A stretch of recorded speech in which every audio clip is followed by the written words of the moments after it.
o Henrique fazer as honras da casa, mas já te agradeço muito novamente, né? Um prazer enorme te conhecer. Prazer é meu. E eu passo aqui a palavra para o nosso anfitrião, Henrique Carioca. Estamos aí, a professora Mônica Rezende, fisioterapeuta, professora de dança, coordenadora do curso de pós-graduação lá da UF, né, na saúde coletiva, e amiga, parceira, né, de muito tempo já. Foi assim, está sendo muito importante esse momento agora, e assim, a gente já se conhece aí tantos anos, na verdade é pouco tempo, mas parece que é tantos anos, e realmente porque os nossos ancestrais, né, ela constatou isso há pouco tempo, os nossos ancestrais já estavam juntos, já vem no caminho, né? Henrique é uma inspiração, né? É uma alegria ter conhecido, assim, ele veio procurando, né, esses caminhos dentro da academia, e aí a gente foi construindo o que deu. A gente não tem um doutorado, né? Infelizmente, a gente só tem um curso de mestrado ainda, e aí a gente conseguiu construir essa disciplina de corporeidade e promoção da saúde, que tem a ver com essa trajetória que eu venho fazendo, e foi o ponto onde a gente se encontrou, né, nessa ideia do corpo. Tem sido muito bom, tem sido uma disciplina é uma disciplina pequena, com poucos alunos, mas a gente se diverte, né? E a gente começou ela na pandemia, foi o maior desafio, trabalhar a questão da corporeidade na pandemia. E aí, pegando um pouco carona com o que a gente estava conversando, né? A gente tende a olhar para esse espaço. Por exemplo, a gente veio fazer uma aula remota, porque é o que é possível, né? Com as pessoas distantes e tal. E aí a gente entra, não, já que é remota, então é só, a gente deixa o corpo de lado, né? Porque é só cabeça, é só, as pessoas fecham o vídeo, vai ser só o que a gente fala. Então eu vou pedir para quem puder abrir o vídeo, abrir, porque eu vou começar, a gente conversou, combinou, né, Henrique? Eu vou começar com a gente chegando, né? Chegando com o corpo. Então, quem está aí, se puder abrir, eu também vou pedir para vocês olharem em volta, para ver se tem um espacinho pequeno, que vocês possam ficar em pé, para a gente fazer essa chegançazinha, trazendo o corpo para estar junto com a gente, porque é difícil a gente começar esse processo integrando, né? Integrando esse corpo que já está aqui com a gente só não está considerando ele. Então, quem puder chegar aí da câmera fechada, abrir e estar com a gente, se ficar com vergonha, fica com a câmera fechada mesmo, mas faz aí. Pega um espacinho, não precisa ser espaço grande, não, um espaço pequeno. É só para a gente trazer o corpo para perto e entender que ele está aqui com a gente, vai estar o tempo todo. Né? Então, tem a ver, começa a dar uma mexida nesse corpo aí, dá uma espreguiçada rápida. Dá só uma mexidinha nele. Gravando é assim, né? Mas a gente, tudo bem, tá tudo bem. A gente não vai botar na televisão, não. É só para a gente mesmo, né? E aí, agora eu vou pedir para vocês apoiarem os 2 pés no chão. Não sei se vocês estão descalços. Se tiverem, é melhor. Abrir bem o pé no chão, deixar ele bem apoiado. Vamos fechar os olhos. Buscar fechar os olhos. E eu vou pedir para vocês, já que vocês são da música, vai ser bom fazer isso, os sons. Eu queria que vocês ouvissem os sons que estão presentes aí, para além da minha voz, né? Eu estou num lugar lindo aqui, na casa dos meus pais, cheio de pássaros, estou ouvindo um monte de pássaros.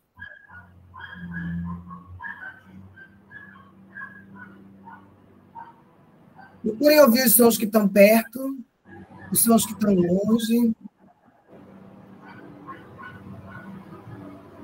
Quando um som atravessa, a gente tenta passar por ele e escutar outros sons.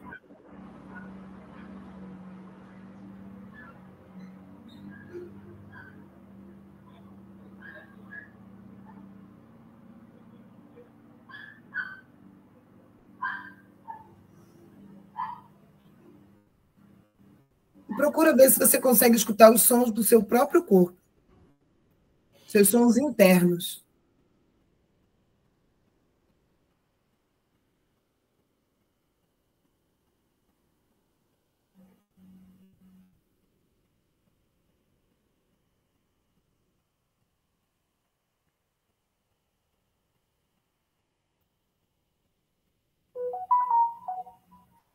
E nesse movimento de diferenciar os sons, começa a sentir também os limites do seu corpo, a sua pele, né? Aquilo que vai limitando o seu corpo no espaço. Então, os sons que estão fora, o ar que está fora, os sons que estão dentro, o ar que está dentro.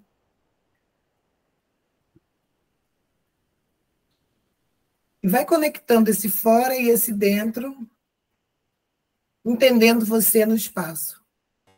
Contato com o chão. Procura projetar o topo da sua cabeça lá para o céu, lá para o teto. E perceber esse espaço que você ocupa no mundo aí.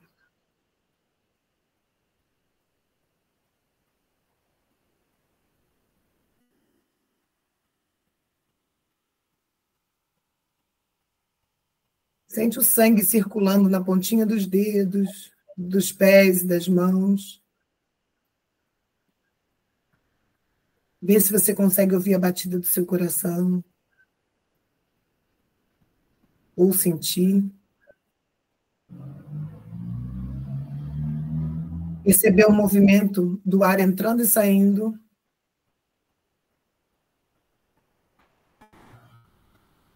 Perceber o ar que circula fora e que bate e encosta na sua pele.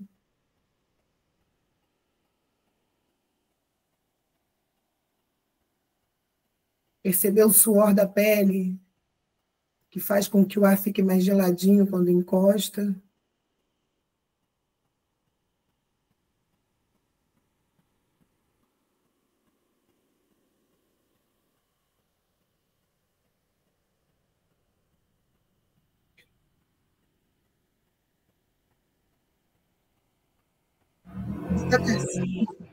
A partir do que você for sentindo de vontade, começa com as mãos a sentir o seu corpo, a encostar na sua pele, encostar em você, nos seus braços, nas suas pernas, no seu rosto, no seu dorso, no seu cabelo.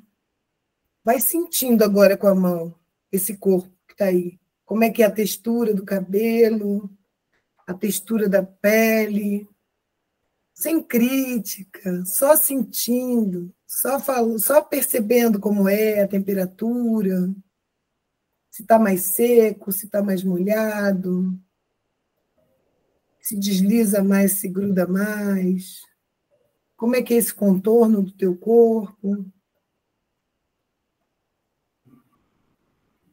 Vai tentando perceber com o tato essa forma do seu corpo que você estava sentindo.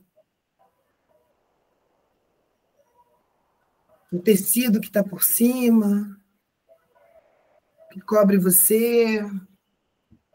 Tenta sentir sua perna, seu pé. Pode usar as mãos, mas também pode usar outras partes do corpo. Você encostando em você, sentindo você. E vai, de uma certa forma, percebendo essa forma que você tem, esse espaço que você ocupa e como você ocupa isso.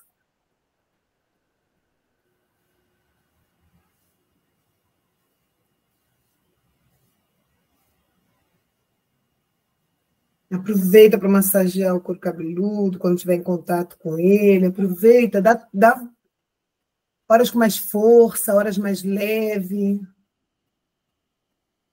Varia nesse toque aí para você se sentir.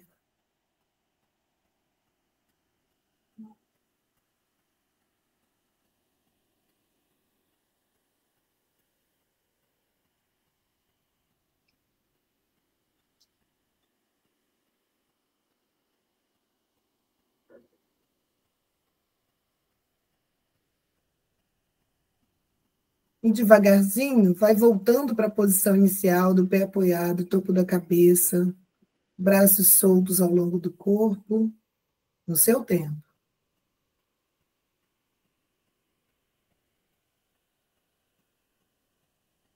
E volta a perceber sua respiração. os sons que são fora de você, os sons que estão dentro de você. Extrapolar minha voz aí e ir buscar esses sons lá longe.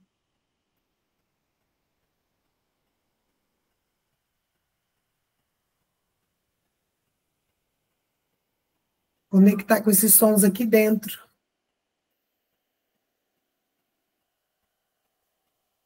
O movimento do corpo parado, né? Na respiração.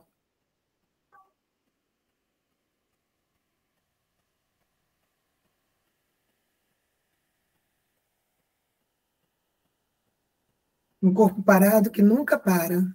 Está sempre circulando o sangue, a linfa, o ar,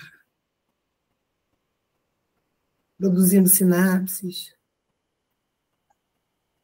Está sempre produzindo energia, trocando energia através dessa pele que a gente sentiu, desse nosso limite. Do que, apesar do que é energético, nos permite dizer que é o nosso corpo.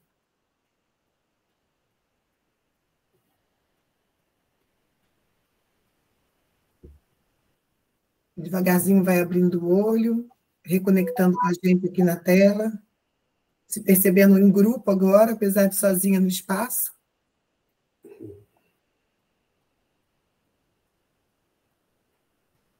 E bora chegar, gente, para a aula agora.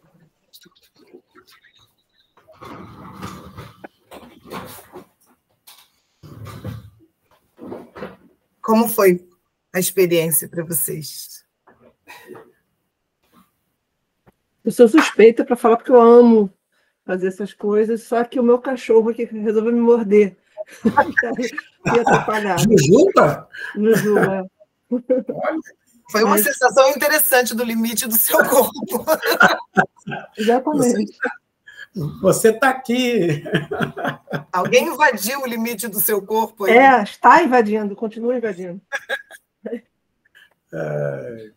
E vocês, demais, como sentiram a experiência? Conseguiram fazer? Conseguiram, apesar de tudo, concentrar um pouquinho e fazer? Eu consegui, e o som é interessante, né? Porque eu moro próximo aqui a uma encruzilhada, que é excelente, né? E então aí é caminhão, né? Aí eu senti que acho que pelo motor, do jeito como estava, acho que era bem pesado, depois passou a moto.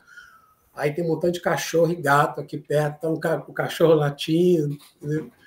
Então, assim, nessa questão da sonorização, eu percebi isso. Assim. Às vezes fica muito silêncio. Agora está silêncio, mas daqui a pouco a coisa muda, assim, dá um movimento. Né? Muito Professor, bom. Eu dou esse exercício na minha aula de canto. E assim, eu uso abrir as costelas flutuantes, né, para você respirar. Mas quem disse que o aluno consegue? Às vezes você pede para botar a mão em algum lugar das costas, não tem comando. É impressionante como perde o comando, né? Então, assim, para mim, tudo bem. Quando eu canto, eu procuro usar desde os pés, né? Não é uma coisa que eu pratique só com essa parte do corpo. Se eu vou para o palco, um palco diferente, eu chego mais cedo, eu ando descalço num palco, num teatro lá, uma coisa assim, né? Para já me conectar com aquilo, né? E a pergunta que eu acho mais estranha na minha cabeça é assim, como é que certas doenças chegam a um limite e a pessoa não percebeu sinal nenhum? Isso me enlouquece, porque é total desconexão, né?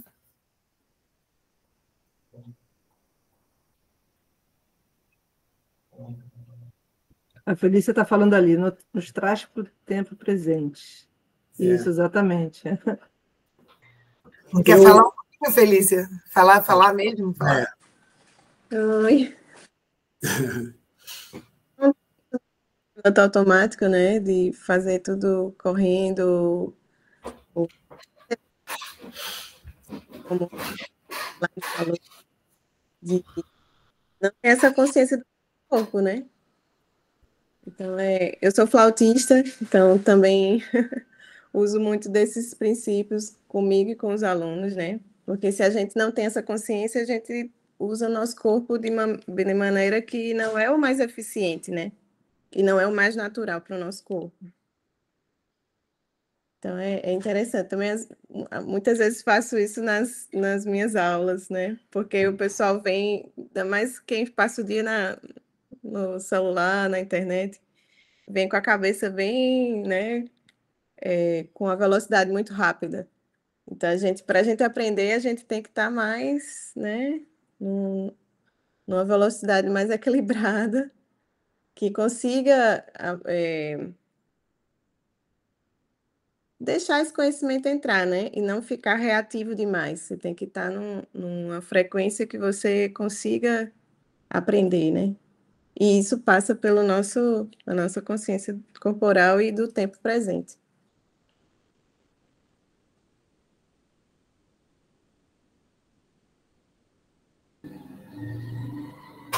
O mais quer falar dessa experiência que viveu aí?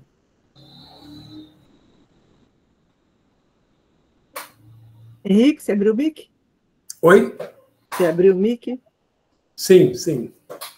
Não, então, eu falei da experiência com relação a ouvir, né? A sonorização aqui, né? Os carros, né? Moto, né? E essa questão do corpo, né? Assim, eu até ainda não tinha levantado daqui, tinha feito um movimento e fiz agora e senti, obviamente, nossa, muito bem também, entendeu? Muito bom. A gente precisa cuidar do corpo, né? Todo dia, na verdade. Né? Interessante, né, Henrique? Eu gosto das minhas aulas, eu faço isso no vídeo um pouco, as pessoas ficam um pouco assim, né? Eu faço os silêncios, né, gente? Vocês trabalham com música, sabem que a pausa faz parte, né? Então, às vezes, é porque assim, às vezes a gente faz uma pergunta, como é que vocês experimentaram? As pessoas ficam pensando, aí tem que vencer a vergonha de falar, né? De abrir, de estar presente. Então, eu acho que a pausa faz parte da música, né? E esse momento da gente esperar também a pessoa criar coragem para falar também é importante, né? E tem uma coisa que eu acho interessante, vocês falando aí da música, todo mundo aqui é músico, todo mundo que está aqui fora o Henrique, assim, né? O Henrique... Não, um produtor cultural, né? Ah, legal. Essa disciplina juntou o PPGM, né, a pós-graduação em música da Unirio, e o PP Cult da UFSC, que é curso lá de produção cultural. Mas eu não sei o quórum aqui, eu acho que está mais para música do que para... E também o ProEMOS, que é o mestrado profissional da Unirio também. Nossa, que riqueza, gente, adoro. Porque tem essa coisa, né, vocês estavam falando da música, né, eu fico pensando nessa coisa da onda sonora da música, né, que você toca uma coisa aqui e chega longe, né, e da gente pensar também nessa coisa do corpo, né, de como a gente está presente aqui, mas a nossa energia extrapola a nossa pele, né, quando a gente fala assim, olha, essa pele dá uma concretude para esse corpo, mas a nossa energia, ela se projeta, né, ela se joga no espaço. E aí eu vou falar um pouco da disciplina que a gente criou. Vou começar, Henrique, depois você dá o gancho, tá?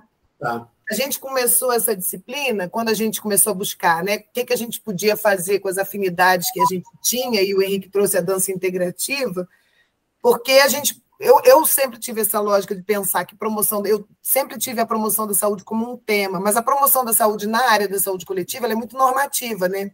Não fuma, não bebe, faz atividade física, faz isso, não faz aquilo. E aí eu ficava pensando, isso não é promover saúde, né?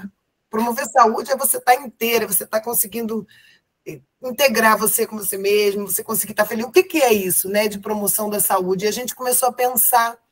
E o Henrique trouxe um elemento que eu vinha também trabalhando na vida, que é não dá para pensar em saúde e em vida sem a espiritualidade, né? Cada um tem a sua. A gente entende que cada um tem sua fé, cada um... E a espiritualidade é diferente da religião, né? É aquilo que te mobiliza numa crença que você tem da vida, né? Das coisas que você acredita, e que essa energia te mobiliza a agir, a viver, enfim. É eu não trabalho muito com tradução, nem conceitos fechados, então, assim, para mim, a espiritualidade está dentro desse lugar que não dá para pensar em saúde sem isso, né? Porque quando a saúde da gente, de alguma forma, fica mexida, abalada, é nesse lugar que a gente vai primeiro, né? E aí a gente vai também aos cuidados médicos, enfim, a todos os recursos que a gente puder para cuidar disso. Mas a gente tem essa espiritualidade como parte da nossa vida e como parte do processo de ser saudável, estar inteiro. A gente começou a trabalhar isso, o Henrique foi trazendo a dança integrativa, e a gente começou a pensar como é que a gente podia, numa época de pandemia, né, no vídeo, trabalhar a corporeidade, né, a partir dessa referência da dança integrativa também, e a questão da promoção da saúde. E aí eu acho que o Henrique podia falar um pouco da dança integrativa, né, da proposta da dança integrativa, e depois a gente mostra a analogia que a gente fez. O que você acha, Henrique? Legal. Então, só que é o seguinte, olha que interessante.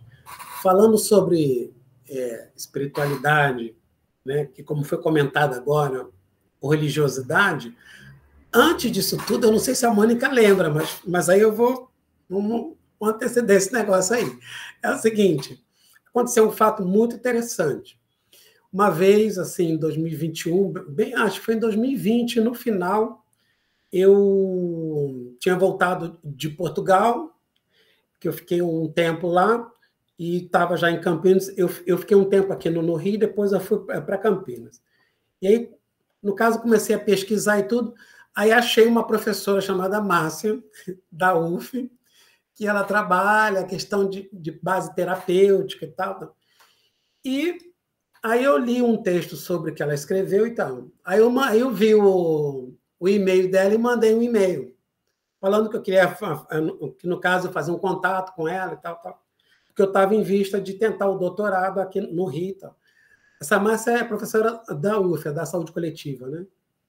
E aí, mandei, mas ela demorou 3 meses para me responder. Ela me respondeu dentro de 3 meses, até pedindo desculpa, que ela tinha separado e tal.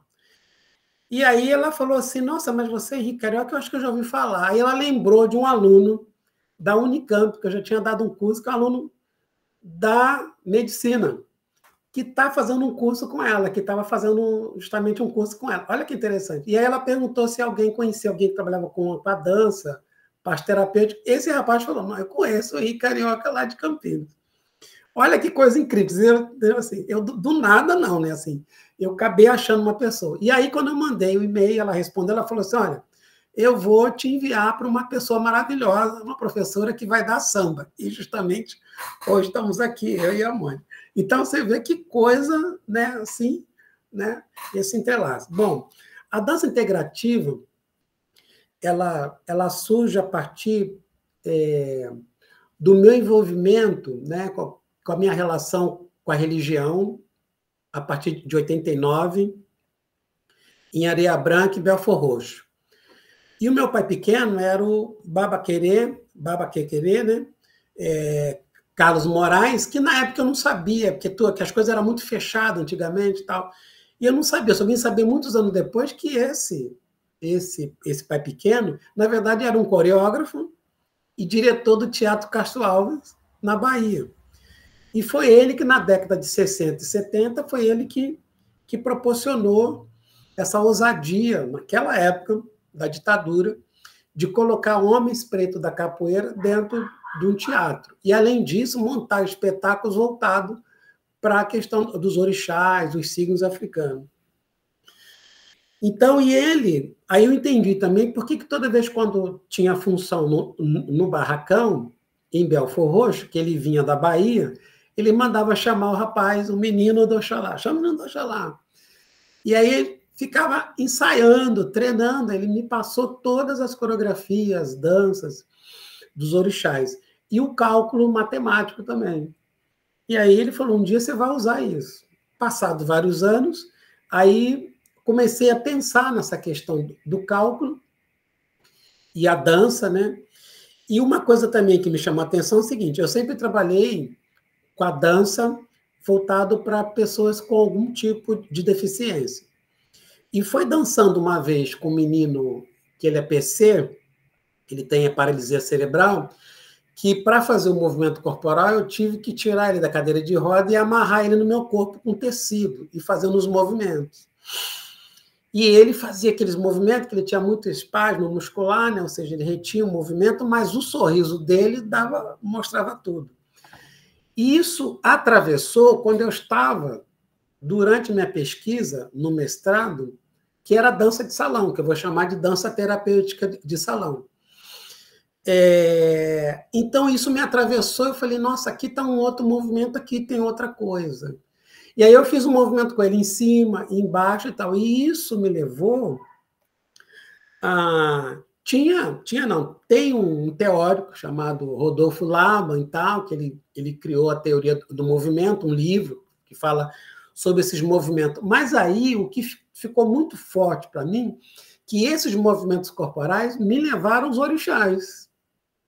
Aí eu falei assim, olha, como é que... Aí eu fiquei depois pensando, eu falei, como é que o cara... Ele pensou a teoria do movimento, né, no século XX, início do século XX, e dizendo sobre o nível alto, que a gente está, médio e depois baixo. Aí, me remetendo aos orixás, aí eu comecei a pensar quais os orixás que faz o movimento também, geralmente, alto, movimento alto, médio e vai para o chão. Aí, por exemplo, eu comecei a montar, no caso, categoria. Aí eu vi que Exu, o orixá Exu, quando ele está dançando, ele faz os movimentos corporais em cima, embaixo e no chão, que ele vai para o chão. Ogum também. Oxóssi, entendeu? Aí comecei a pensar. Nisso também me remeteu também à questão da corporeidade. Quais os músculos, aí olhando com outro olhar, que era a minha grande preocupação na época, quais os músculos, a arquitetura estava, a ossatura que estava acontecendo naquele momento que estava sendo chamado naquele momento de quando faz os movimentos corporais. Aí eu vi que eu deveria, então... Aí eu falei, caramba, então eu posso... Então, como é que faz isso? Isso integra a respiração, integra o movimento dos orixás, os elementos da natureza, né? Aí eu vi que eu falei, bom, então é dança integrativa, né? E como eu já vinha pesquisando, aí eu falei, bom, em vez de falar sobre Odu, que seria o destino trazido pelo povo Iorubá, aqui no Brasil, eu pensei, vou chamar de signo porque ele significa alguma coisa. E aí eu peguei o cálculo que o pai pequeno tinha me passado. Nisso também eu vinha conhecer o professor D'Ambrosio, que é da etnomatemática, que eu queria ter certeza realmente. E aí eu marcar e conversar com o professor D'Ambrosio, da etnomatemática, ele falou sim, ele me convidou na casa dele, muito humilde, muito bacana. A gente conversou durante 6 horas e tal. E ele falou, não, isso aí é etnomatemática. Aí eu lendo, até como a Mônica comentou, da modelagem, né? A gente depois vai passar um material, vai disponibilizar isso que a gente está conversando. Existe um material gravado e imagem para poder o pessoal ficar sabendo melhor. Então, assim, a dança integrativa ela surge justamente disso. Esses movimentos corporais, alto, médio, baixo, a partir dos signos africanos. Mas aí eu fiquei assim, para a gente fechar agora essa parte, como a Mônica falou, para a gente entrar na segunda parte. Agora é o seguinte, eu pensei assim, aí eu tive uma sorte, né, de desenvolver um projeto no hospital em Sousa, no Cândido Ferreira, que é uma grande referência na área manicomial, né? E aí, o que eu fiz? Eu peguei o nome todo, aí eu vi que eu tinha que pegar o nome todo dos pacientes, todo, né, o primeiro nome e sobrenome, via a quantidade de letra, ele já me dava um signo. E depois eu comecei a montar com a data de nascimento dessas pessoas. E aí eu fui trabalhando com grupos, né, que tinha 2 no nome, 3 e tal, e eu fui trabalhando. Isso durante 7 anos. E aí eu comecei a desenvolver com vários grupos, com várias pessoas. Inclusive, em Portugal, eu desenvolvi essa técnica com crianças. Crianças de 6, 7 anos, entendeu? Numa escola rural, em Vila Real. Então, eu fui fazendo isso. E na Unicamp, eu desenvolvi, desde 2015, na Universidade da Terceira Idade. Então, diante desse arcabouço de informações e tal, a gente conversando, eu e a Mônica, a Mônica também é do babado, também, esse 11 que ela tem é terrível. Yansan reverbera nossa mulher. E o 12 também, tipo assim, vamos fazer. Aí falamos assim, olha, durante a pandemia a gente pensou assim, bom, então vamos então criar a disciplina e convidar os alunos, quem tiver afim, para poder a gente fazer esse cálculo e vamos dançar e conversar sobre corporeidade. Foi isso. Não sei se eu pulei alguma parte, eu dei uma resumida aí. E aí, Mônica? Uma vida ao longo você vai recheando aí com as histórias, né? Sim. Não tem muito jeito, mas é isso. Enfim, aí foi interessante porque a gente ficou, tá, vamos trabalhar, vamos fazer uma disciplina, porque isso é muito material e é muita potência para trabalhar. Mas como, né? Como? Aí eu vou apresentar uma coisa aqui para vocês, que eu acho que ajuda a gente a falar, a poder falar. Ó, não sei se vocês vão conseguir enxergar. Estão conseguindo ver? Sim. Então, esse foi o primeiro movimento que a gente fez. Como é que a gente vai pegar no vídeo a questão da dança integrativa e discutir, né? E conversar e trazer para a turma, né? Aí a gente começou pensando essa primeira analogia aí. A gente tem aí a matriz, né, da dança integrativa, que é no centro a placenta, né? Você quer explicar um pouquinho essa matriz da dança integrativa? Aí depois eu explico a analogia que a gente fez, Henrique. O que você acha? Tá. Então, na verdade, o que acontece? Para a gente chegar aí, a gente pensou, a gente começou no caso, pelo cálculo da data de nascimento, né? E da data de nascimento, assim, como tem, tipo, 6 figuras, né? Que é uma cartografia com mais 6 figuras de montagem para você fazer o cálculo. E uma delas nos remete justamente como se fosse a pessoa de braços abertos, essa cruz aí. Que aí um cálculo da data de nascimento,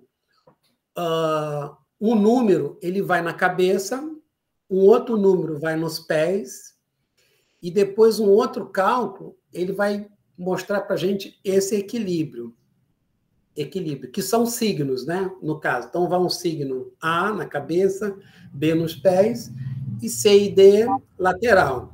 E depois a gente soma esses números que vão dar na cabeça, nos pés e no equilíbrio, a gente vai chegar à placenta. A placenta é o signo que a gente diz que regeu aquela gestação, é isso, né? E aí, Mônica, é isso? Isso, aí a gente pega, aí a gente começou a pensar, bom, como é que a gente vai trabalhar isso na disciplina e que conceitos e que elementos a gente vai trazer para o debate para a gente falar sobre a saúde, falar sobre essa questão da corporeidade, né, na promoção da saúde. Aí a gente pensou, bom, na cabeça, a gente tinha o Renato Nogueira, que era uma referência inicial para a gente importante, né, da filosofia afroperspectiva, porque a gente está falando de uma outra perspectiva, né, que não é essa perspectiva europeia, é uma perspectiva outra. Então, a gente vai partir disso na cabeça, né, onde é que está a nossa cabeça. E aí, e a base, nossos pés, como é que a gente vai olhar? E aí tem 2 autores que a gente gostou e que vem lendo e trabalhando, que foi o Eduardo Miranda, né, que fala de corpo-território, e o Simas, que fala de corpo-terreiro. Então, a gente botou lá nos pés essa ideia um pouco do chão, né, do chão que a gente, desse espaço que dá base para a gente, cultural, política, para a gente caminhar, né? De um lado, e aí a gente foi pegando, como é que a gente mantém esse equilíbrio, né? Então, esse equilíbrio tinha a ver com essa ideia de promoção da saúde, que a gente colocou esse debate, que é um debate importante, né, na área da saúde coletiva, e do outro lado a ideia de, primeiro surgiu como mito, né? E aí depois a gente acabou mudando, eu falei, não, Henrique, vamos trazer o encantamento, e aí a gente fica nessas duas, o mito, eu esqueci até o autor, Henrique, qual é o autor do mito que você trouxe? Mito Campbell, o poder do mito lá. O Campbell. E o encantamento do Simas e do Rufino, que a gente também trabalha com a pedagogia jusística, né, da encruzilhada e tal, e eu achei que fazia sentido. E foi curioso, porque foi depois de um evento que eu fui lá na UERJ da Baixada, que o Rufino estava. E aí eu estava desconfortável com o mito do Campbell. Eu confesso que eu já tinha conversado com o Henrique, eu falei, não tá bom para mim essa ideia do mito do Campbell. E aí eu fiquei atravessada com aquilo. Quando eu encontrei o Rufino, assisti a palestra dele, eu falei, Rufino, eu estou trabalhando com essa ideia do mito, mas eu estou meio desconfortável. Ele falou assim, olha, eu não gosto de trabalhar com a ideia de mito. Eu prefiro trabalhar com a ideia de encantamento. E me falou do livro dele, que é o Corpo Político. Eu agora não estou com o nome do livro aqui. Gente, minha memória... Do Rufino? Eu também não lembro, não. Enfim, daqui a pouco eu olho aqui mas eu não vou perder o fio da meada. Depois eu passo para vocês o livro. E aí ele falou, lá a gente desenvolve, eu e o Simas, a ideia de encantamento, que eu acho mais interessante. Aí eu peguei o livro, a gente leu, passei para o Henrique, a gente discutiu e a gente meio que substituiu, mas deixamos aí. E a soma de tudo isso, a gente colocou no centro a ideia da dança integrativa, que é a criação do Henrique, que faz sentido e que deu o horizonte para tudo isso que a gente estava pensando. Então, a partir disso, a gente definiu uma bibliografia que não é muito extensa, ela é para dar mesmo algumas ferramentas, né, para análise. A ideia dessa disciplina, a gente faz muita coisa corporal também, né? E o que todo mundo acaba ficando muito fascinado na disciplina, que são poucas pessoas, então a gente consegue fazer isso. A primeira turma tinham 2, a segunda acho que tinham 4, né? Isso, Henrique, a terceira tinham 5. Não, a gente começou com 4 e depois aumentou, aí foi... Não teve uma que foi a Tainá e a... Então, foram 4. Tá. Teve a professora Eliana, ela acabou não conseguindo. Foi isso. É isso, eram poucas alunas, então a gente conseguia fazer um mapa de cada uma, né? Cada uma. E a gente ia definindo a partir da primeira vez a gente trabalhou a parte teórica depois do mapa, mas na segunda vez a gente já resolveu ir fazendo cada número desse, o número da cabeça. A gente fazia primeiro o número geral, né? Depois o número da cabeça. E aí, com isso, a gente ia a cada aula fazendo as discussões. A ideia não era sempre isso, foi uma pauta da gente, né? Eu não acredito que exista uma verdade, nem um certo e um errado, eu acho que as coisas são contextualizadas, eu trabalho muito na perspectiva construcionista da ciência, então eu acho que é muito olhar para as relações, o que você bota em relação, por que você bota em relação e que sentido e significado aquelas relações produzem, né? Eu acabo trabalhando a ciência muito nessa perspectiva. Então, a gente também se permitiu, ao longo do processo, ir deixando aberto como é que aquela turma, junto com a gente, fluía e o que sugeria em termos de se a gente vai fazer o mapa primeiro, se a gente vai tirar um mapa depois. E aí, na última turma, o Henrique estava morando em Campinas, ele conseguiu vir uma vez, né? E a gente ficou lá nos pilotis do Greguatá, com um djembe, um instrumento que eu tinha lá, e a gente ficou tocando, e aí conversando, e dançando, e foi muito bonito também poder estar lá, né? Aí eu não sei se vocês têm alguma dúvida, querem perguntar alguma coisa sobre esse processo. Talvez uma coisa interessante de falar um pouco mais, porque o Henrique já conversou um pouco comigo, mas não sei como é que é para o pessoal que está ouvindo, essa questão desse cálculo, né, dessa etnomatemática, porque, assim, só para te contextualizar, Mônica, até você pode ajudar a gente nisso, quando o Henrique chegou para mim, assim, falando dessas coisas todas, né, e propondo que essas coisas estivessem inclusas no seu projeto de doutorado, eu, na minha ignorância, falei, olha, eu não conheço isso e não por isso até essa disciplina é muito por isso, né? Para a gente poder entender, e até na aula passada foi interessante, a Rita falando dessa coisa do rigor científico, né? Então, em que medida isso a gente pode trazer isso para a academia e isso também ser validado como ciência e não como especulação, qualquer coisa assim. Então, se eu pudesse falar, vocês dois, falar um pouco mais sobre isso, para a gente entender melhor. Começa aí, Henrique, depois eu falo. O que você prefere? O que você prefere? Oi? O que você prefere? Fala você, depois... Então você vai se organizando aí. Sim. A Rita foi minha primeira aluna, né, nesses caminhos... digamos assim, insurgentes da ciência, né? Eu tive uma referência muito importante, eu tenho uma referência muito importante, eu falo tinha porque ele faleceu, em 2022, né, depois da pandemia, mas ele não faleceu de Covid, não, ele faleceu de problema cardíaco mesmo. Mas foi no Natal de 22, enfim, uma pessoa muito querida, mas o Rubem Matos, ele tem uma produção que ele fala sobre os horrores metodológicos, né? E ele também é construcionista, eu aprendi sobre o construcionismo muito com ele, e que vai trazendo assim, quais são os elementos que a gente... Como é que a gente pensa no rigor metodológico se a gente acredita que a ciência é produzida não para trazer uma verdade, mas para trazer narrativas e possibilidades, né, da vida, que é uma relação de troca de conhecimento entre pares, né? Ou seja, essa objetividade da ciência, ela, na verdade, essa objetividade é uma intersubjetividade, né? E aí, a gente entendendo isso, a gente também começa a entender que os paradigmas, né, que tem, quando você, enfim, vai desconstruindo verdades e trazendo outras possibilidades de existência, e você vai aí... E quantas verdades e quantas realidades, chamando verdades entre aspas, né, quantas realidades foram apagadas quando a ciência moderna institui uma forma de produzir conhecimento e desqualifica todas as demais, né? Então, é um pouco também a possibilidade da gente trazer para a cena de novo essas outras existências, né? Eu gosto muito da Catherine Walsh, que ela trabalha com a ideia de brechas. A gente que já conquistou esse espaço, né, Luciana, que está aqui, os demais professores, como é que a gente abre brechas para que outras coisas acessem esse espaço, né, de ser reconhecido como produção de conhecimento? E aí, quando a gente faz isso, eu faço uma disciplina com a Márcia, que é essa Márcia que o Henrique falou, né, que foi através de quem ela me encaminhou, o Henrique, a partir dessa disciplina que a gente tem, que é reflexões sobre a produção do conhecimento, que é exatamente isso, né? Como é que a gente produz conhecimento e como é que a gente abre brecha para outras possibilidades dessa construção. E aí, desde então,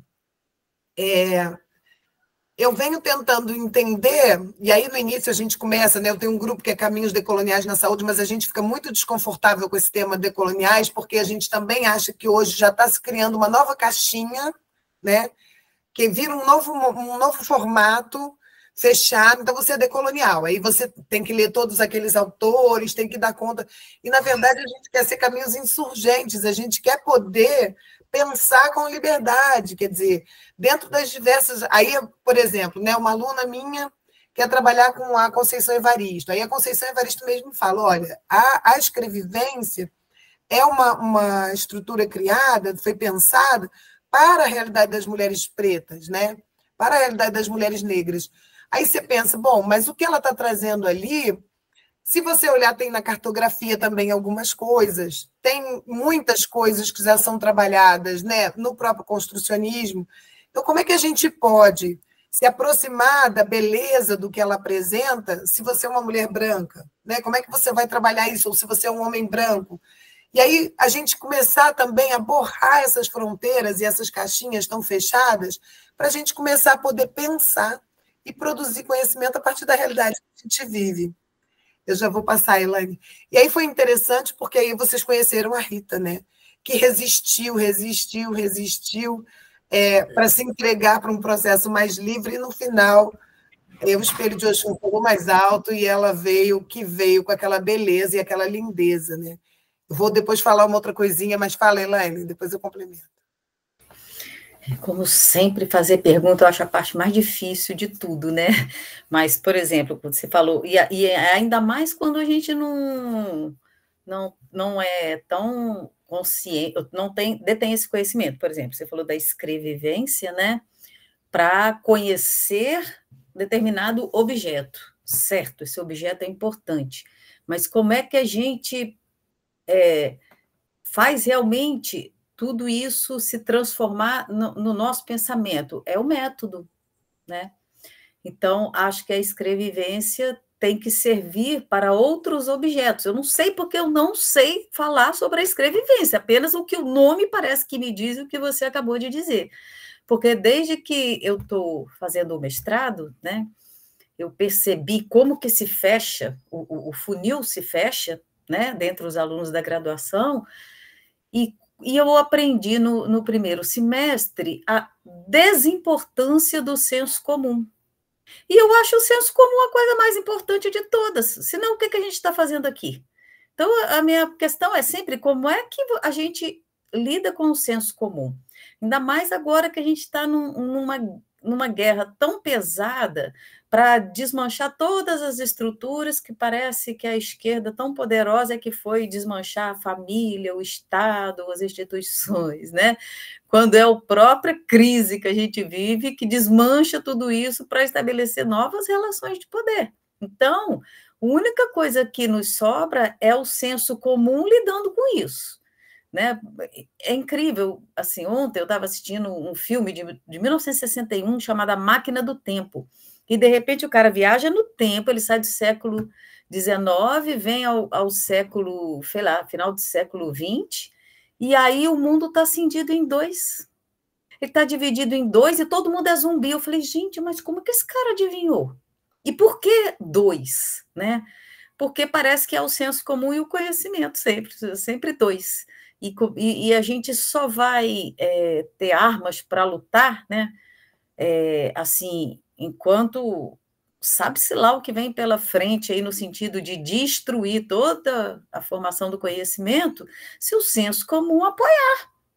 Se as pessoas forem para a rua, não só os estudantes, né? Se todo mundo entender o valor disso aqui que a gente está fazendo, porque não pode ser só para a gente.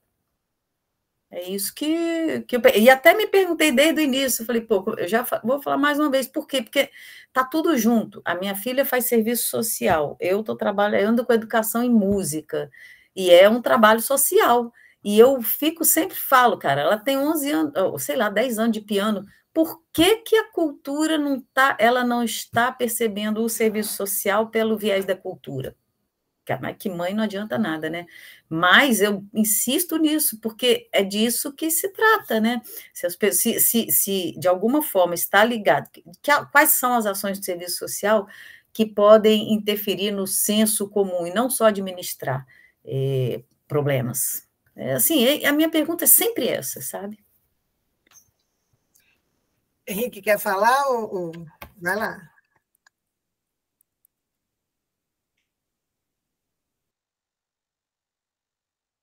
Está fechado seu microfone. Então, com relação lá à questão do poder do mito, a Mônica tem razão, né? Porque, assim, se vocês, eu não sei, quem tiver o livro, ou ele tem em PDF, até eu posso enviar. Até a página 20, ele fala umas coisas muito interessantes, mas depois, como ele é americano, né? Ele já traz uma questão muito patriarcal, mas até a página 20 eu acho que ele aponta duas coisas bem interessantes. A primeira é a questão de você olhar, no caso, para os seus antepassados, né? Você ter esse olhar muito profundo. Até a Mônica estava fazendo isso no outro dia, acho que ela, sem pensar, ela falou isso. Ela estava conversando com o pai dela, porque a Mônica fez aquele como é que eu posso dizer? Que o que foi ela viu... Genera, aquele exame de sangue que te dá... Isso. E a moça pertence aí à família Banto, né? Mais uma família Tupi-Guarani. Então, ela ficou felicíssima. Eu falei, não, beleza. E no cálculo dela tinha dado que ela está ligada a uma família, mas ela não sabia qual era e tal. Então, ele fala isso, que é importante você, sabe, vasculhar, ver quem são os seus antepassados, que aí você vai ter uma ideia e você como. Aí eu tive um professor de filosofia que falava, você precisa sentar com seus avós, paternos, maternos, e conversar muito com eles para pegar justamente essa história. Então, é isso. E ele vai falar que isso é importante, poder você solucionar algumas questões agora e para o futuro. Isso eu acho uma coisa bem interessante. Outra coisa também, que até está no meu texto, que ele fala, ele cria uma dimensão pedagógica da espiritualidade. Eu achei bem interessante. Aí eu vou mandar também um texto que a gente produziu, que está lá. no caso, sobre isso.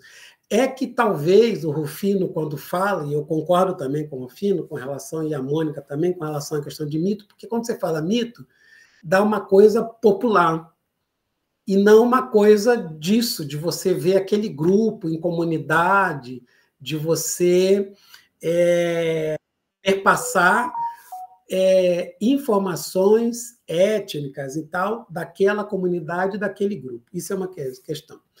A outra questão que eu tive que pensar com relação aos signos africanos é que a gente não para pensar o seguinte, para poder materializar. Vamos lá. Se todos aí do grupo, temos 11 pessoas, puder fazer isso. Pega uma folha, aí você escreve o seu nome todo. Né? O seu nome todo. E veja quantas letras tem no seu nome todo. Né? Porque que acontece o seguinte, você vê, 2 pessoas tiveram que se encontraram, né? E concedeu a vida a um outro ser. E não foi por acaso, né? Que isso está até contextualizado em 2 filmes que eu gosto muito de falar. Um é o Rei Leão, muito forte nisso, o primeiro filme, tá? Então é o seguinte, e aí a gente vê o nome todo, bem simples, está aí na tua frente, ó, o nome todo, e depois o dia que você nasceu, esse cálculo aí tem que ser até o 16, né? Se alguém nasceu dia 29, tem que somar, 17 tem que somar, até 16 deixa. E depois o mês que você nasceu, o mês e o ano. Só aí a gente já tem 4 signos, que são 12. Explica por que 16, Henrique, senão fica parecendo um número tirado do... Ah, tá. Então é o seguinte, porque é o seguinte, os Odus, segundo, de acordo da família Yorubá, que vieram aqui para o Brasil, trazido pelos homens, né, e mulheres, né, que foram sequestradas e tudo, é o seguinte, existe, por exemplo, 16 Odus, que são 16, e no Candomblé a gente trabalha somente com 16. Mas você somando esse 16 vezes 4 vai dar 256, que seria a família desses Odus, desses signos africanos. Então, o 1, por exemplo, ele tem uma carreira de família que dá 16. O 2 tem uma carreira de família que dá 16. E assim vai, é 16. Então, é por isso que o cálculo tem que ser até 16. Tá? Se der 17, eu tenho que somar. 7, 1, 8, e assim é por diante. E uma questão também, por exemplo, então, assim, na nação de Candomblé, que são várias, justamente é isso, é até o 16. Já na filosofia Ifá, que é também uma religião também, sendo que é uma religião que não tem incorporação, tá? Existe, até hoje. Aí eles vão duplicando isso e vai dar mais, tá? Eles sabem todas as famílias, mas no Candomblé trabalha só com 16. Então, esse é um primeiro momento que eu queria materializar, que a Mônica falou sobre essa questão da epistemologia, usando autores e tal, esse caminho, e eu estou trazendo essa questão de como a gente pode materializar isso que a gente nem pensou, né? A ideia é essa. Sim, Luciana. Só uma perguntinha. Essa questão da ancestralidade, ela é vista somente do ponto de vista genético?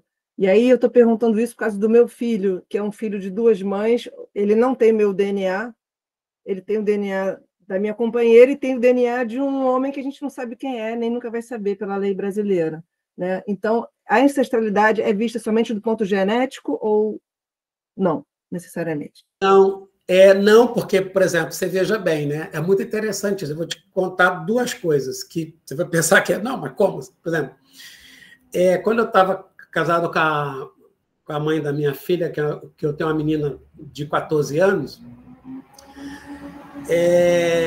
ela estava tendo um tipo de um transtorno e tal, e a médica falou assim, vocês têm cachorro e tal, tal. Ela falou, não tem, então vocês precisam achar um cachorro. E foi muito interessante, aí conversando com uma amiga de trabalho de uma instituição, falou assim, eu tenho uma prima e tal, que ela quer dar um pitbull, uns cachorros lá, você tem que ir até lá. Aí nós fomos lá. Chegamos lá, um montão de pitbullzinho, tudo lá. E aí, chegamos lá e tudo, né? Aí eu falei para Jussara, escolhe você. Aí ela baixou, os cachorros vieram em cima dela, assim, e tal, os cachorrinhos. Aí teve um que ele agarrou no cabelo dela e puxou, sabe assim? Foi muito legal. Ele pegou e assim. Aí ela falou, é esse que eu quero. Foi o Fred. O Fred ajudou até na minha filha, até antes dele morrer. Entendeu? Então, assim, foi um cachorro, sabe? Foi muito legal. Porque ele veio primeiro, depois de um ano a Lavínia nasceu. Quando eu cheguei com a Lavínia, eu já levei para ele cheirar. E esse cachorro tomou conta dela o tempo todo, entendeu? O tempo todo ele tomou conta dela. Assim, entendeu? Ele tomava conta, ela chorava no quarto, ele ficava latindo para a gente ir lá atender. Eu falava para ele, é manha, mas eu tinha que... E ele ficava brigando. Bom, então é isso. Agora, veja bem, quando a mãe também, ou o pai, independente, você pega um filho para criar, então, assim, existe no cosmos, por exemplo, quando você fala, eu quero criar, eu quero um filho, eu quero um cachorro, você joga isso para o cosmos. A religião africana trabalha muito com essa coisa do falar, né? Eu tenho que falar. Então, todo ritual, todo encantamento que é feito com uma folha, com um pensamento, eu tenho que balbuciar, eu tenho que falar. É esse hálito que sai da minha boca que vai fazer toda a diferença na natureza. Então, quando você fala, eu vou, né, eu quero pegar um filho para criar, uma filha e tal. Quando você chega lá, a criança já te escolhe, a criança já está, na verdade, ela já está escolhida, né? E ela escolhe o pai. Então, assim, independentemente disso, então são duas situações. Uma que vem, claro, genética, que misturou e tudo, mas tem a questão cosmológica da espiritualidade e da religiosidade, que são duas balanças aí, entendeu? Não é nada por acaso, não. Tudo tem, entendeu? Eu vou trazer um elemento para o diálogo aqui, muito provocada pela boa pergunta da Elaine, que disse que perguntar é difícil, mas na pergunta dela ela trouxe um monte de elementos para a gente conversar aqui. Que é muito assim, a gente, né, criado numa racionalidade, dentro de uma perspectiva, né, ocidental, dessa racionalidade, enfim, científica. Quando a gente ouve isso que o Henrique fala, né, da ancestralidade, já estava preparado, quando você fala, você joga, você tem que estar muito, a sua conexão, por isso que eu falo do espiritual, sabe? Assim, é uma disponibilidade para compreender pelo menos uma coisa, que o mundo não é só o que a gente sempre imaginou que fosse, que ele é mais coisas do que isso, né? E aí, quando a gente se abre para compreender que existem mais coisas além do que a gente é capaz de racionalizar, a gente começa a perceber o fluxo, né? O fluxo da vida. A vida tem um fluxo, ela flui. E a gente muitas vezes fica racionalmente nessa cisão, porque assim, para nós, você falou, né, Elaine, sempre dois. Né? É sempre dois, porque o nosso mundo foi constituído e construído em cima de uma perspectiva binária, né? Eu ontem estava conversando até isso aqui. A gente entrou, assim, até biologicamente, a gente diz que tem o homem e a mulher, né? O órgão sexual masculino e o feminino. Porque a gente sempre apagou os intersexos nas suas mais variadas versões que nasceram e existiram. Sempre houve um apagamento, né, dessa possibilidade de ser mais de um ou de outro. A gente vive a sociedade muito pautada no sim e no não, no certo e no errado, no preto ou no branco, né, no dia ou na noite. E aí a gente vai criando essa dualidade da vida e acreditando que o mundo funciona dessa forma. Então, como a gente nasce e é constituído nessa lógica, a gente acredita no mundo assim.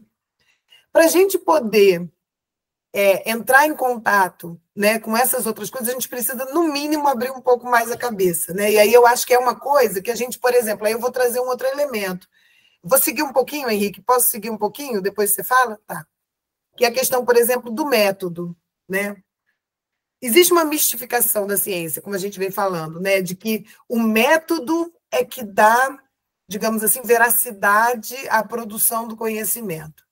Mas o que é esse método? E aí o Rubem tinha uma coisa muito interessante, que assim, que ele fala, é o texto que eu vou passar para vocês, que ele fala assim, de quando a gente apresenta um trabalho científico, que a gente bota os bois na frente do carro, mas que ao longo do processo, quando a gente está produzindo conhecimento, o carro vai para frente do boi, vai para o lado do boi, é na hora final que a gente vai apresentar o trabalho que a gente organiza, né? Se a gente olhar, e a gente fez esse estudo no nosso grupo, que é interessante, se a gente olhar, por exemplo, alguns dos grandes métodos, eles são desenhados depois que a pesquisa está pronta. Na pesquisa, a pessoa vai fazendo a pesquisa, ela vai produzindo a pesquisa, os desafios vão acontecendo, ela vai arranjando soluções para cada passo daqueles que dá problema, e no final ela organiza um método arrumadinho e diz, o método foi esse, você tem que fazer esse método aqui para dar certo. Só que ela mesma não fez aquele método arrumadinho daquele jeito. Isso não existe. Isso aí é uma maquiagem que foi feita para apresentar no final. E aí fica todo mundo achando que tem que seguir aquele passinho certinho, que se não fizer não vai dar certo. É uma prescrição. E não assim, não foi isso que a própria pessoa fez. Ela construiu isso posteriormente. Então, o Rubem vai trazer uma coisa que eu acho interessante, que essa coisa que é o que a gente vai pensar, né? Que método nada mais é que é o caminho que você percorre, que você vai criando passo a passo, à medida que você vai respondendo às suas perguntas. Né? Uma pesquisa, um estudo científico, ele parte de uma questão investigativa. Né? Ele parte de um problema. Aí surge uma primeira pergunta: um problema é problema para todo mundo? Não. Um problema não é um problema para todo mundo. Ele é uma construção, ele é um entendimento, né? Ele é uma compreensão de que aquilo é um problema. O que pode ser solução para um grupo é um problema para outro grupo. E dependendo de onde você está localizado, você vai achar que é um problema. E aí, a partir do momento que você entende aquilo como um problema e formula uma pergunta, você vai começar a avançar na direção de responder aquela pergunta. A cada passo que você vai dando, uma resposta vai aparecendo e 1000 novas perguntas vão surgindo. E você vai tendo que fazer escolhas, né? Escolhas. Então, o que a gente vai chamar de rigor metodológico é você ter uma honestidade intelectual de apresentar o problema e a cada escolha que você faz, você dizer, eu fiz essa escolha nessa situação. Porque a gente também acredita na implicação na produção do conhecimento. Então, se você se implica, porque ninguém escolhe à toa, você escolhe pela implicação que você tem, pelo lugar social que você está, por onde você enxerga o mundo. Né? Se a sua filha, por exemplo, visse o serviço social como um aspecto da cultura, se ela conseguir ver isso, as escolhas dela dentro do serviço social vão ficar bem distintas de grande parte do serviço social. Vai dar um problema enorme para ela, vai dar um trabalho enorme, mas a vida vai ficar muito mais divertida se ela conseguir. Então, é isso, não é porque ela vai conseguir que ela vai achar a verdade, é porque ela vai criar um caminho para ela muito mais divertido. E aí, eu acho que é um pouco essa questão, o que é o rigor metodológico, se não você se colocar em movimento a partir de questões, e à medida que cada passo que você dá, que você tem que fazer uma escolha, você colocar critérios para essa escolha, critérios, né, ditos e colocados e apresentados, e apresentando essa verdade das suas escolhas e esse caminho que é seu. E no final você vai falar, olha, nessa perspectiva, a partir dessa perspectiva, colocada dessa forma, eu fui caminhando assim e cheguei nisso aqui. Você vai conseguir reproduzir? Não, você vai fazer outra coisa. Mas se a gente conseguir perceber que, apesar de várias perspectivas e vários caminhos diferentes, a gente está se aproximando em alguns aspectos, esses aspectos merecem ser olhados com calma e com, né? Por isso a força das narrativas. Porque, na verdade, nessa intersubjetividade, a ciência passa a ser a possibilidade de você convencer a si mesmo e aos outros, através de argumentação, daquilo que você está enxergando. Isso é verdade? Isso passa por um processo interessante que ele vai colocar de desfamiliarização. Porque na ciência a gente trabalha com conceitos prévios e conceitos a serem construídos, mas também com preconceitos. Então, a gente precisa, o tempo todo, estar desfamiliarizando e colocando em questão nossos conceitos. Ou seja, o que eu estou chamando disso? Porque todo conhecimento que se produz, ele está pautado em premissas. Né? Você tem pilares que sustentam aquela sua lógica, aquela sua construção. né? Então, toda a tua ideia de mundo, de realidade, ela está pautada em pilares. Que pilares são esses, né?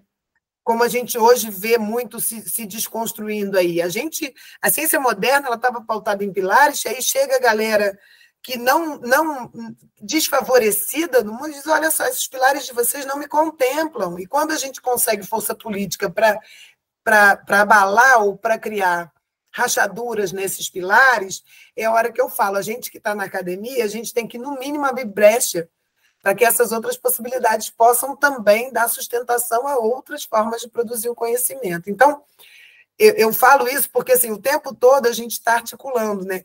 Depois que eu conheci o Henrique e a gente fez o meu mapa, por exemplo, esse mapa aí, né, do cálculo, eu fui olhar o meu mapa astral e é muito interessante como dialoga, sabe? Então, é uma outra perspectiva de conhecimento, de entendimento, e ele dialoga. Eles estão em diálogo o tempo todo. Eu consigo enxergar isso. Agora eu vou dizer para você o que é isso, como é que é, se é verdade. Não sei te explicar. Eu sei que tem funcionado e que me ajuda muito. E que aí a gente vai construindo isso. Então, não sei se eu consegui trazer algumas questões para você, mas assim, você falou do senso comum e do método, né? A minha pergunta é, para que a gente produz conhecimento? Se a gente produz conhecimento para o andar da vida, para andar a vida, né?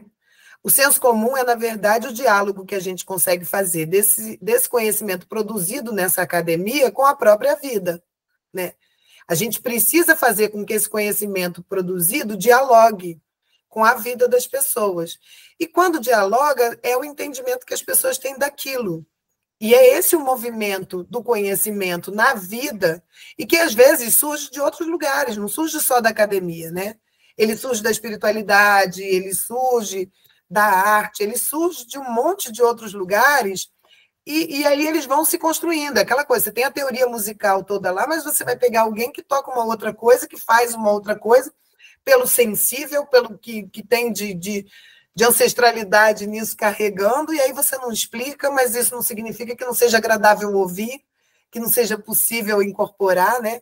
Então, eu acho que é um pouco dos diversas formas de saberes que vão se misturar, e que a gente, às vezes, pega também, só para fechar, medicinas tradicionais, que são conhecimentos desenvolvidos há séculos, há milênios, né? E por não ser científico, que é uma coisa mais recente, a gente desqualifica e diz que é senso comum, mas não é. É um conhecimento produzido e passado por gerações para gerações há séculos. E aí a gente chama de senso comum, desqualificando e colocando hierarquicamente a ciência moderna como a mais, né? A mais importante, a mais conhecedora e a verdadeira. Só para colocar isso aí no papo. Deixa eu rapidamente... Vamos na pauta. Voltando à questão da gente pensar essa questão da materialidade, da espiritualidade, aí eu penso, geralmente eu dou muito esse exemplo, existem outros, mas eu gosto muito desses dois, que são, às vezes, filmes que a gente viu, né? Por exemplo, Mulan, o primeiro filme,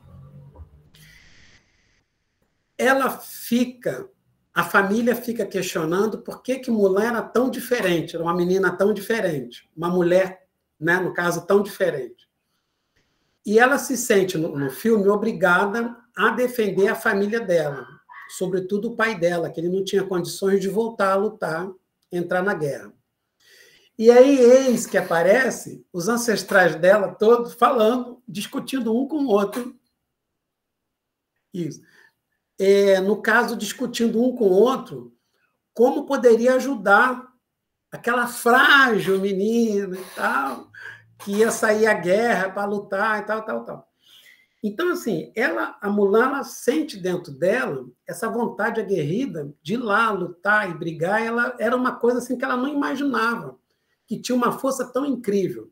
Que, na verdade, olha que interessante, só que essa força incrível dentro dela eram os próprios ancestrais dela falando com ela no ouvido e fazendo ela ir para a guerra.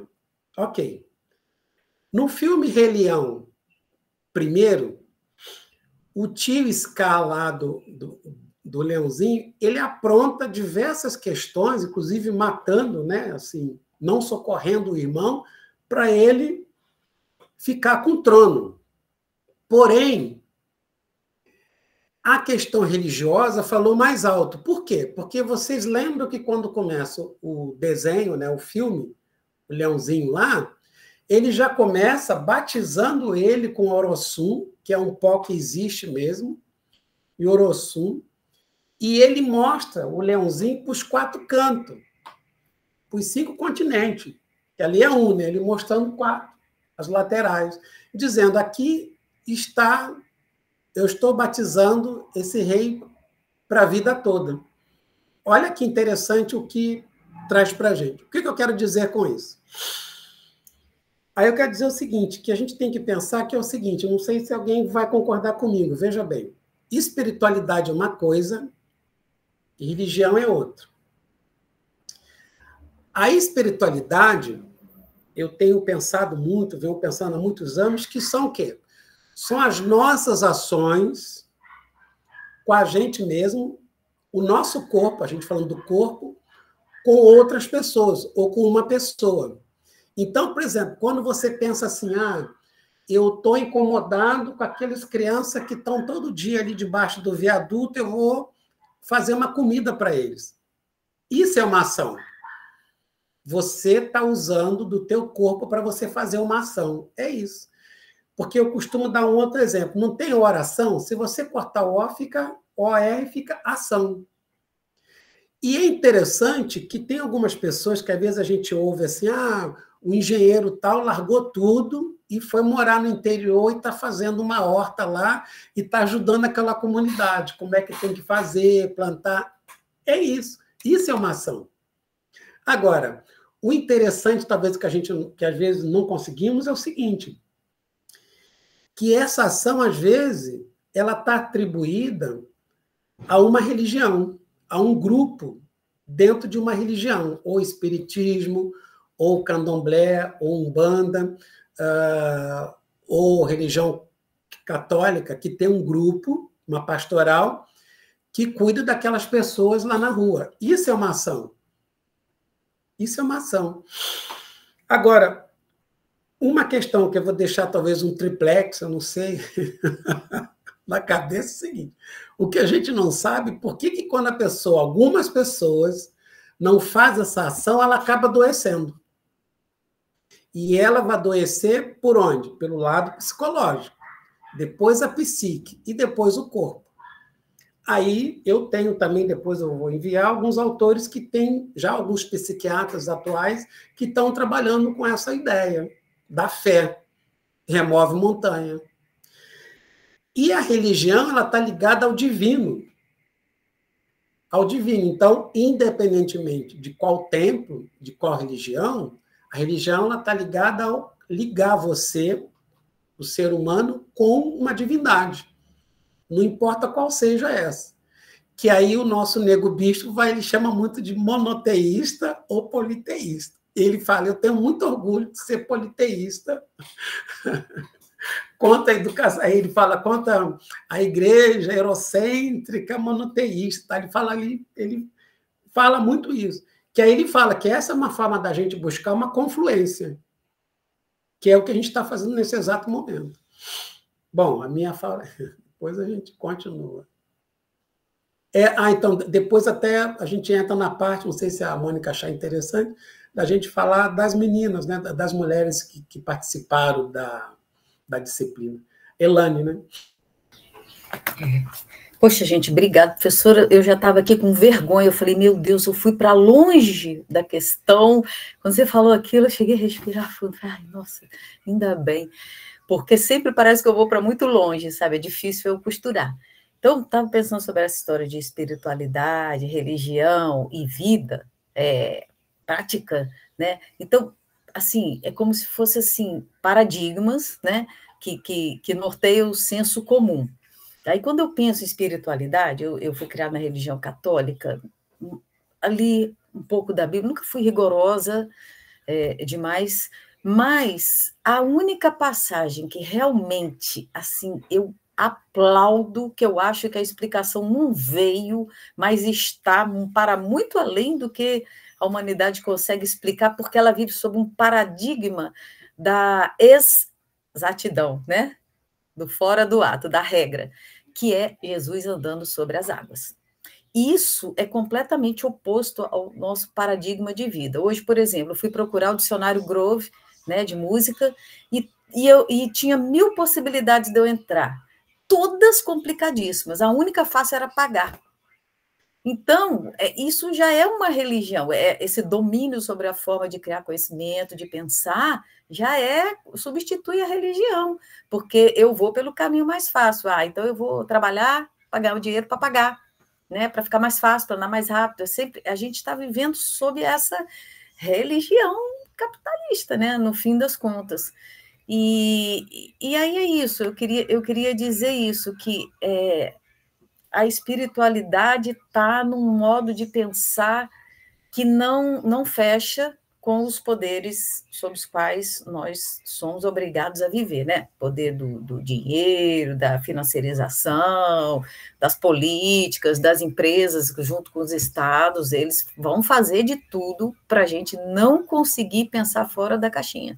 E aí, isso aqui que a gente traz, que aí eu penso, então é isso, a gente chama de senso comum um conhecimento que não é esse, mas é um senso comum, e qual é o mal de ser um senso comum? É uma forma de conhecimento, né? E aí a gente, quer dizer, porque senso comum ficou muito maldito, né? Parece um pejorativo.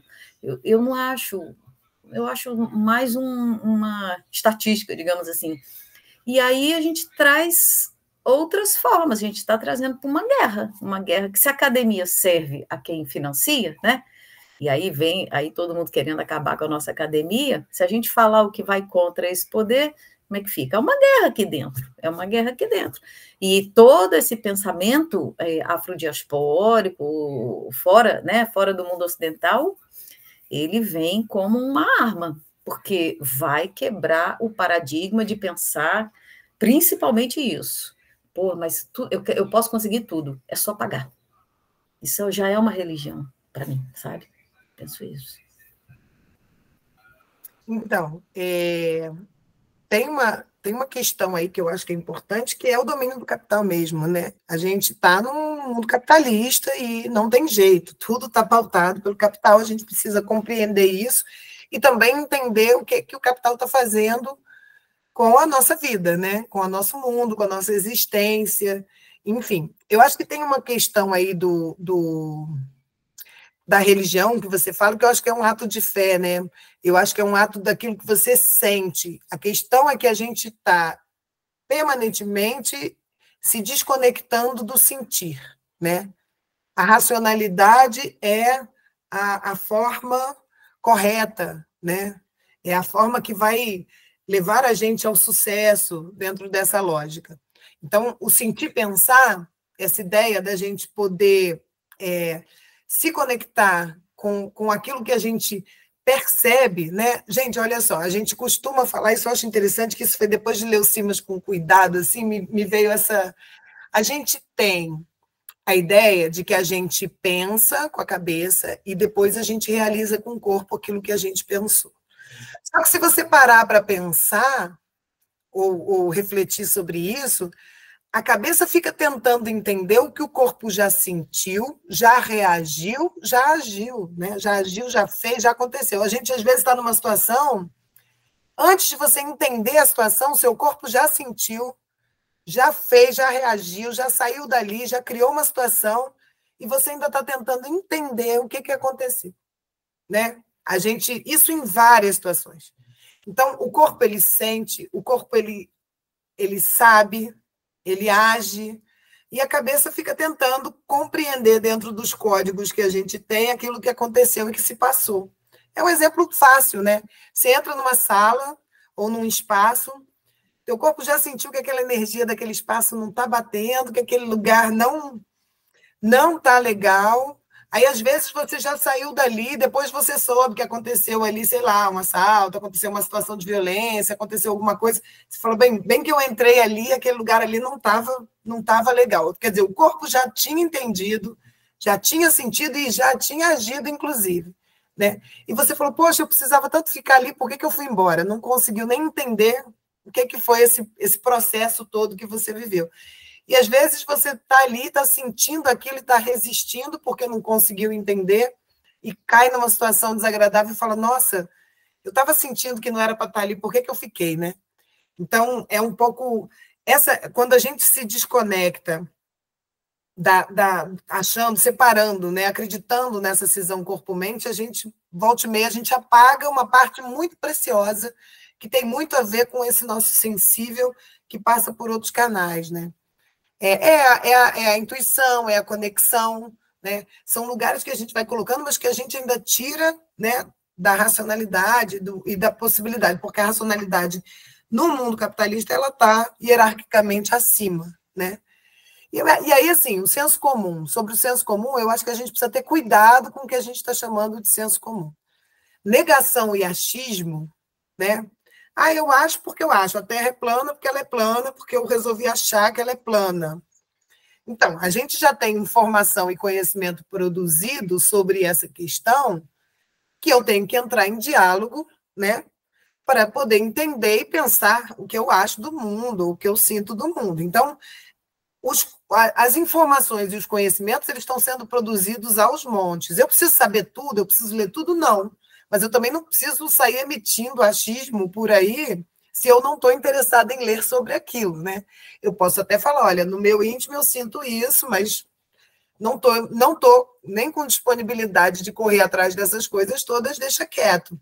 Diferente de alguém que vira para mim e diz assim, eu estou passando mal, né? Como aconteceu comigo aos 10 anos de idade, eu fui para a fazenda da minha tia, em Mato Grosso, aí eu estava lá e tomei o leite direto da vaca, né? Tiraram o leite da vaca, só que eu tenho intolerância à lactose e eu não sabia disso. Então, tiraram aquele leite grosso da vaca, assim, me deram quentinho para eu tomar. A minha barriga parecia uma bola de basquete, dura, né? Eu fiquei passando mal, eu senti uma dor que eu não conseguia mexer, deitei na rede, aí veio a irmã da minha tia, porque essa minha tia não era de sangue, ela era... Então, veio a irmã dela e falou assim, dá um chá de boldo para essa menina.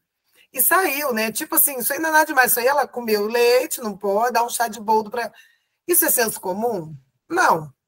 Isso é um conhecimento experimentado, passado, que a gente sabe que vem, né? A gente, às vezes, nem sabe de onde vem, né? Qual é a origem desse conhecimento, mas o chá de boldo, ali, ele funciona para esse tipo de má digestão, esse tipo, né? Eu tenho intolerância à lactose. Então, o que é senso comum, né? Eu acho que isso é uma coisa que a gente precisa olhar com calma, porque essa classificação binária de que é ciência, é conhecimento válido, o resto, e nesse resto tem 1 milhão de coisas super diferentes, é senso comum, não dá, você não pode equiparar os saberes, né, a um achismo vazio, oco e bobo, né, que a gente tem visto muito por aí, que é a pessoa que resolve falar o que ela acha, fazer um blog sobre isso e se sente... Vai lá.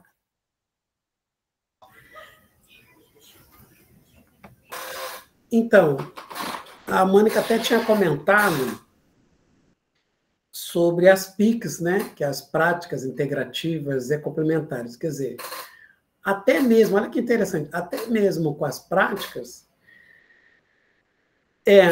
acontecer isso. Houve um aniquilamento, né, das práticas que os quilombolas já vinham desenvolvendo e as comunidades indígenas. Então, o que aconteceu? Todo o povo, os médicos da saúde, que em 2006, 2003, 2004, 2005, vinham já, no caso, conversando para a gente chegar ao Plano Nacional de Práticas Integrativas, houve grande discussão, mas nossa discussão é o que nós estamos tendo agora, inclusive nesse exato momento. Então, o que aconteceu? Aceitamos, pela goela abaixo, as práticas que já eram desenvolvidas na Europa. E quem comandou isso? A Organização Mundial da Saúde. Então, quer dizer, eu estou vendo que a gente precisa sentar de novo, não sei quando que isso vai acontecer, porque alguém vai ter que começar essa discussão, porque, assim, o conhecimento desse povo ficaram tudo de fora. Entendeu? O que está acontecendo é outra questão. Aí, o Nego Bicho ele traz uma questão muito interessante, que quando ele diz que foi a partir de 1420, mais ou menos, que o Papa Nicolau V, ele que propõe. O cara propôs essas questões de uma outra forma, de um outro olhar, mas justamente pautado na questão capitalista, da igreja e dos senhores. Vai lá para a África e traz, a gente precisa fazer dinheiro, a igreja precisa ter dinheiro. Então vai para lá e ele manda o Dom Henrique V, em 1420, para ele poder ir para a África e trazer. E ele usa termos, que até eu não vou usar aqui, mas depois até eu consigo esse texto e coloco, terrível, medonho. E a gente vê hoje na mesma situação e discutindo o que é racismo estrutural, o que é letramento, o que é isso, o que é aquilo. Uma coisa que foi imposta lá atrás. Então, eu acho que essa abertura que nós estamos tendo agora é fantástica e a gente precisa realmente buscar unicidade. Isso é uma coisa. Só para fechar, a questão que eu acho que é interessante a gente pensar, quem é músico, o que você escolheu da sua profissão, não foi só você que escolheu. Os seus ancestrais te ajudaram que você escolhesse, que você tivesse o dom que você tem. É isso.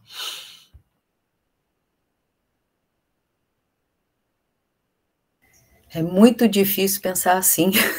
É muito difícil, porque a gente já fica tentando agarrar uma corda assim para se segurar, para viver, para conseguir sobreviver, para conseguir chegar adiante. E aí, quando você solta a corda, é uma doideira. Gente, eu estou morrendo de pena de sair. Me corta o coração, Gil, eu preciso ir, que dó, que dó. Desculpa. Sorry. Você está comigo feio. Né? Tem a gravação, Elaine, depois você termina de... Valeu, obrigada. Tudo de bom aí. Tchau. Eu vou só aceitar a provocação do Henrique aqui, quando ele fala das PICs, né? Eu acho que tem uma coisa curiosa, é dessa arrogância do saber, da ciência, né? Que assim, e aí, ao mesmo tempo, é um posicionamento político difícil. Confesso para vocês que isso tem criado em mim uma certa conflitos, porque é contraditório. Assim, é importante a gente entender que existe um Estado, né, que na área da saúde ele normatiza através das políticas e de criar condições também de acesso às diversas formas de cuidado. Então, dentro dessa estrutura, você ter a PICS, né, que é uma política de inserção dessas práticas dentro do SUS, né? E aí a gente tem que entender também, gente, que o SUS do Rio de Janeiro, que o SUS de São Paulo, não é o mesmo SUS para o Brasil inteiro, né? Que é um pouco disso que a gente pensa, assim, as relações que se estabelecem num atendimento e num contato, eles são muito diferentes porque eles dependem muito das pessoas, né? Então, assim, um médico que atende no Rio é o mesmo médico que atende no Amazonas, que atende numa cidade de interior, né? Do Sul, ou do Nordeste, ou do Centro-Oeste. Então, assim, essa coisa que ela estava falando da assistência social, da relação com a cultura, ela é total, né? Você não tem como trabalhar no olhar e no apoio às questões sociais de uma pessoa descontextualizado da cultura daquele povo, daquele lugar, daquela forma de existir. O problema é a padronização e os protocolos que se constroem, que eles são construídos geralmente nos lugares onde o poder é dominante e ele é colocado para que seja disseminado igualmente em todos os lugares, né? Os protocolos eles são fundamentais, mas eles têm que ser mediados pelas relações e pela cultura do lugar. E eu acho que essa é uma questão de provocação que a Elaine trouxe, que é muito importante. Isso para o cuidado. A questão só, a minha implicância com as PICs é a hierarquização quando você coloca com complementares, porque em determinados lugares, essa é a base. O que devia ser complementar é o cuidado médico, né? Você tem uma base de cuidado, porque se a gente olhar como é que as pessoas cuidam, né? O que significa o cuidado em saúde, o que você oferta como primeiro movimento de cuidado em determinados lugares, são essas práticas, integrativas, que são tidas para nós como complementares, mas que, na verdade, o que vai complementar é o cuidado médico. Então, quando você dá esse nome, a minha implicância é um pouco porque ela reafirma essa hierarquização e esse lugar de cada forma de cuidado no senso comum, né? Porque quando a gente fala que o senso comum vai dialogar com o que está sendo produzido na academia, com o que está sendo produzido no Estado, né? Então, quando a gente coloca que são práticas integrativas complementares, as pessoas vão entender isso nesse papel, nesse lugar de complementariedade, e não numa opção e numa outra forma de cuidado. E aí, quando você chega, eu trabalho em 2 unidades de saúde com os meus alunos, quando você chega para pedir cuidado, aí você está já de cara o cuidado básico, o que se espera dali é o cuidado médico, e qualquer outra prática complementar vai ser acessória, talvez meio desnecessária, né? Então, a minha implicância com as PICs colocadas dessa forma tá por aí. E eu acho que a gente tem que olhar para isso como uma ação política, né? Somos seres políticos. A nossa ação cotidiana, ela é espiritual, como o Henrique disse, mas ela também é política, né? Ela é espiritual e política o tempo todo. E isso tem a ver com as práticas, com a visão de mundo que a gente coloca na ação. A gente tem que entender que quando a gente está dando uma aula, quando a gente está fazendo uma comida para alguém, quando a gente está... Qualquer ação, ela é política, né? E ela vai expressar, ao fim e ao cabo, uma perspectiva de mundo. E se a gente não para refletir sobre isso, a gente acaba reproduzindo, como a gente acaba reproduzindo mesmo quando a gente para refletir sobre isso, muitas premissas e muitas bases de pensamento que a gente nem sempre necessariamente concorda. A gente combinou que agora o Henrique vai falar um pouquinho, né, que ele acabou olhando mais para isso, da relação com as alunas da disciplina, né, o que elas trouxeram um pouco. Isso é muito importante, eu acho, né? Tá sem áudio, tá, Henrique? Tá fechado o seu áudio. Tá. Isso, é por isso que eu até troquei aqui. Deixa eu até mexer de novo aqui. Você está no celular, né? Tô. Tá. Por isso que você ficou menorzinho que a Mônica, mas tudo bem. É. Você é grande de todo jeito. Ah, meu Deus do céu. Essa dançarina e batuqueira também toca. A Mônica tem bastante instrumento lá na casa dela de percussão, hein? Deixa eu ver. Bora aqui. fazer a batucada. Vou fazer a batucada. Você vai projetar uma coisa? É isso? Não. Oi? Tá, desculpa, fala. Não, vai lá. Eu vou... Isso. Eu vou pegar aqui uma fala de uma das alunas, que ela diz o seguinte: a busca pela disciplina surgiu por curiosidade, justamente por ser uma novidade no mestrado. Fui movida pela vontade de conhecer um pouco sobre essa relação estabelecida entre corporeidade e a saúde coletiva. Inquietações e reflexões foram surgindo durante o período de estudo. Contudo, a disciplina está em constante criação e, durante os encontros, somos afetados e afetamos, o que permite que as aulas sejam compartilhadas. Ela colocou criativas, nos modificando como profissionais e pessoas. Imaginar que a docência pode permitir que o aprendizado seja algo construído verdadeiramente de forma compartilhada e libertadora. Perpassa os objetivos dos currículos atuais e impregna os momentos de aprendizagem com uma combinação de saberes científicos e populares, formando novos significados e trazendo novos sentidos para a sala de aula. Os afetos que ocorrem durante as reuniões permitem que as subjetividades sejam compartilhadas coletivamente. E, com isso, ressignificamos conceitos e formas de promover saúde de uma perspectiva decolonial. Ela continua aqui mais um pedaço.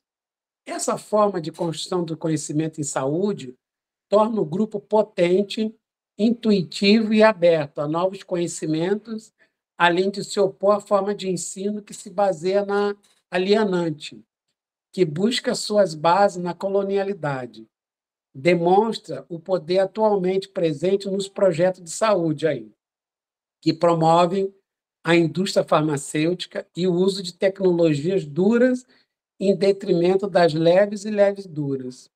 Se a Mônica quiser fazer um pequeno, assim, um comentário, né? Aí eu vou vendo outras aqui e vou... É engraçado, né? A Assim. gente vai ouvindo isso e vai vendo o quanto de material para a gente pensar, né? Eu vou começar com a ideia de novidade no mestrado. Eu acho que Isso. tem a ver com essa coisa, né, do disruptivo, da gente poder criar, né? E aí ela fala no final da questão da criatividade, assim, em que momento, né, produziram a ideia para a gente de que não tinha criatividade ali naquelas construções, né? Porque eu acho que mesmo se a gente pegar, e aí eu não vou saber agora trazer ninguém especificamente, mas se a gente pegar os grandes pensadores e cientistas da história da ciência moderna mesmo, tem muito de criatividade, né? A gente vai, a partir do momento em que a gente acha lacunas, né, do conhecimento, a gente vai criando possibilidades, a gente cria hipóteses, né? A gente cria possibilidades de resposta, e aí a gente vai verificar isso.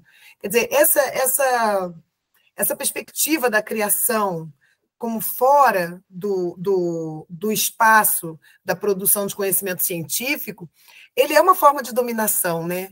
E é muito importante a gente perceber a mistificação da ciência como uma estratégia de poder, da gente dizer quem pode, quem não pode produzir esse conhecimento. É muito interessante, eu vivi uma experiência com um aluno nosso lá, que ele é colombiano, ele é médico colombiano. Então, ele veio de uma relação na formação dele com os grupos indígenas da Colômbia e ele veio fazer um estudo aqui com a gente sobre esse senso de corporeidade das Farc, né? Enfim, da guerrilha, né? Que está presente na Colômbia e tinha acabado de sair aquela coisa recente, o acordo de paz, entre aspas, né? Essa coisa de entrega das armas. E aí ele trouxe numa aula que eu chamei ele para dar na graduação, muito interessante, porque o que acontecia? Os povos na guerrilha, lá no meio da mata, eles não podiam, quando estavam feridos ou quando tinham qualquer questão de saúde, recorrer à medicina civil, né? Não tem como. Então, como é que eles faziam? Eles construíram verdadeiros processos formativos, né? Eles começaram a desenvolver, eles chamavam médicos aliados do movimento, então tinham médicos aliados do movimento, eles chamavam esses médicos, pegavam a bibliografia, os grandes, né, tratados da medicina, levavam e estudavam junto com as pessoas que, de dentro da guerrilha, tinham afinidade com esses saberes e com esse conhecimento. E essas pessoas estudavam, como os médicos estudam, como os alunos estudam na faculdade, orientada por esses profissionais, e eles criavam verdadeiros hospitais, verdadeiras áreas de cirurgia, de cuidado, de atendimento, com medicação, com tudo, né, com prescrição. Então, pessoas que foram desenvolvendo essa capacidade, esse saber médico, né, da medicina ocidental, para cuidar dos seus, porque se fosse parar num hospital ou numa unidade de saúde, acabou, morria ou era preso.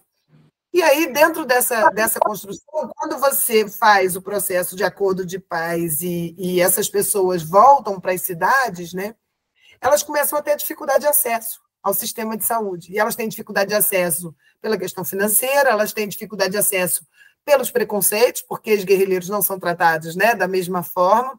Elas têm a dificuldade de acesso pelo sistema mesmo, pelas dificuldades de acesso do sistema. E aí, o que acontece? Você sabe que aquele seu vizinho ali faz cirurgia maravilhosamente bem. Você sabe que aquela sua amiga ali, ela tem todos os conhecimentos médicos que precisa para cuidar do seu problema. Você vai entrar no sistema, vai alimentar a prática chamada de clandestina, né?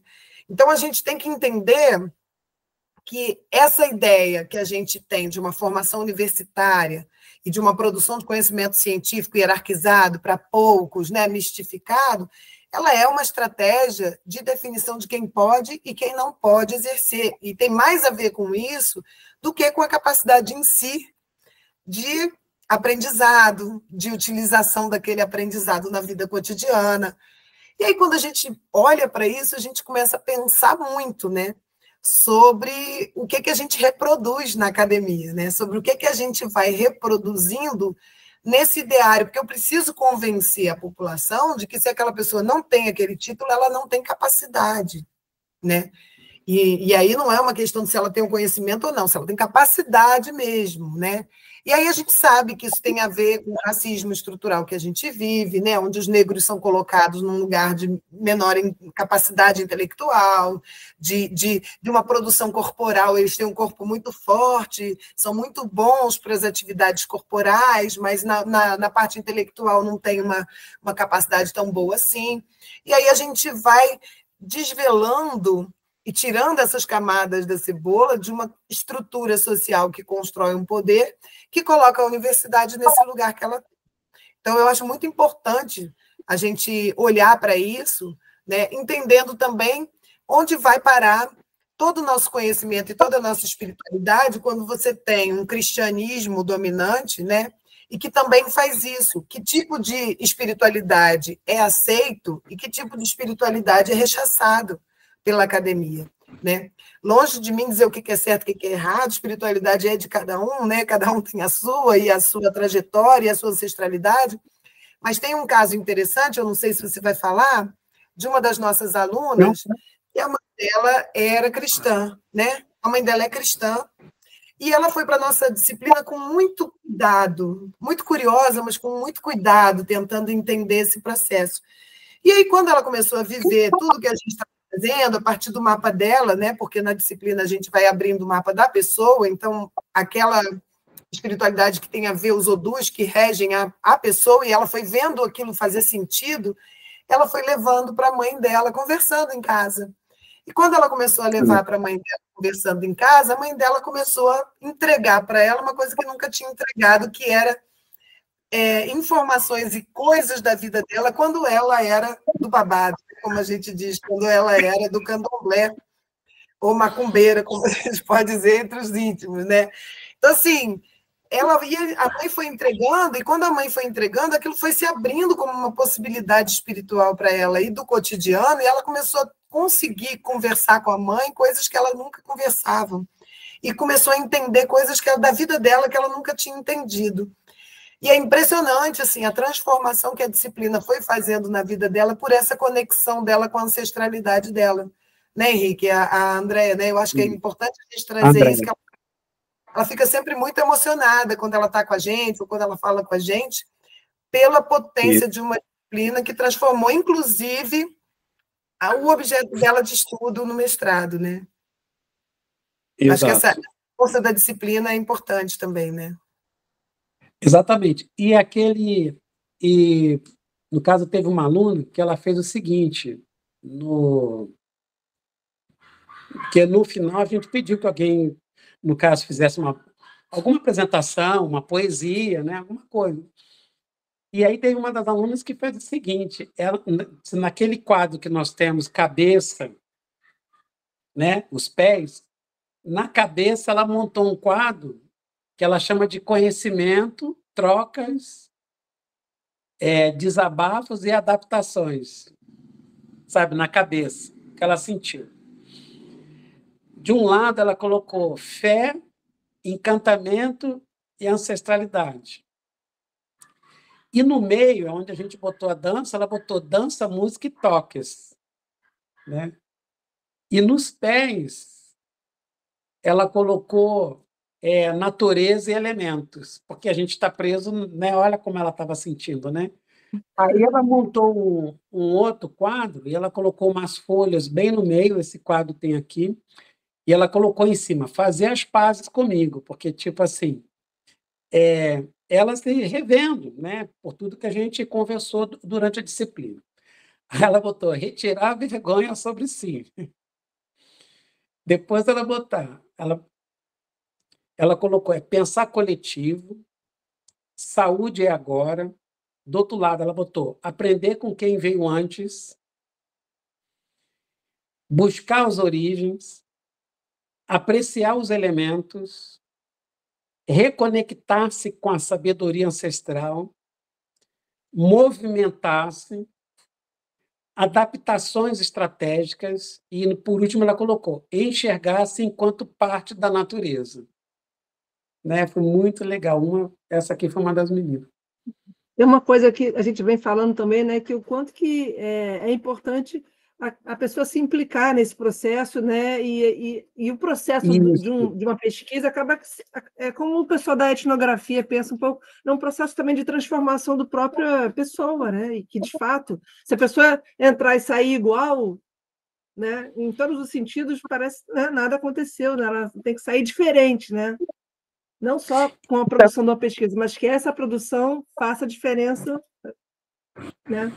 Então, isso que você está falando é muito interessante, porque desde a escola onde nós estudamos o ensino fundamental, né, tinha que ficar todo mundo quietinho, um atrás do outro, e a gente vem nesse sistema há anos. Aí, quando a gente propõe uma coisa que a pessoa tem que se sentir mais solta, a gente não consegue, não sabe como.